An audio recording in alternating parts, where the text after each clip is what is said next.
Biografi ngeunaan Prilly Latuconsina.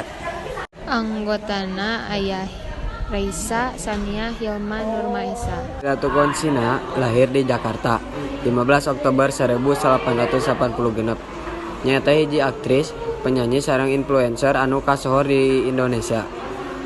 Manehna ngamimitian karir di dunia hiburan salaku bintang iklan. Teras asup kana industri sinetron. Prilly jantan terkenal berkat peranna dina sinetron Ganteng-Ganteng Serigala anu diputer di salah sahiji stasiun televisi nasional.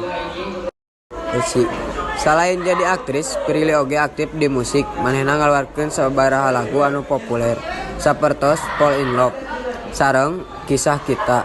Karya-karyana sering diunggah di platform digital sarta seueur dipikat cinta ku para penggemar.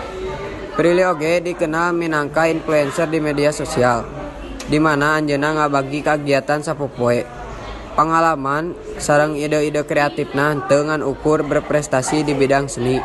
Tapi Prilly oge terlibat tina sababaraha kegiatan sosial anu ngadukung pendidikan sareng kesehatan.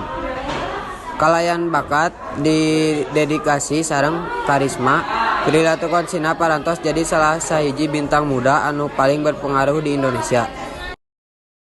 Prilly Latuconsina ngalakukeun pendidikan SMA di Jakarta. Manehna oge kantos neruskeun pendidikan di Universitas Bina Nusantara. Nyenak jurusan anu fatali jeung komunikasi. Salian ti eta, Prilly sering ngiringan rupa-rupa pelatihan jeung workshop pikeun ngembangkeun keterampilan di dunia hiburan. Sanaos fokus kana karir, manehna tetap ngajadikeun pendidikan prioritas sareng terus diajar pikeun ngembangkeun diri. Di inspirasina nyaeta Prilly sanes berprestasi di bidang seni siga akting sareng musik unggul tapi jeung kegiatan pendidikan oge. Hatur nuhun.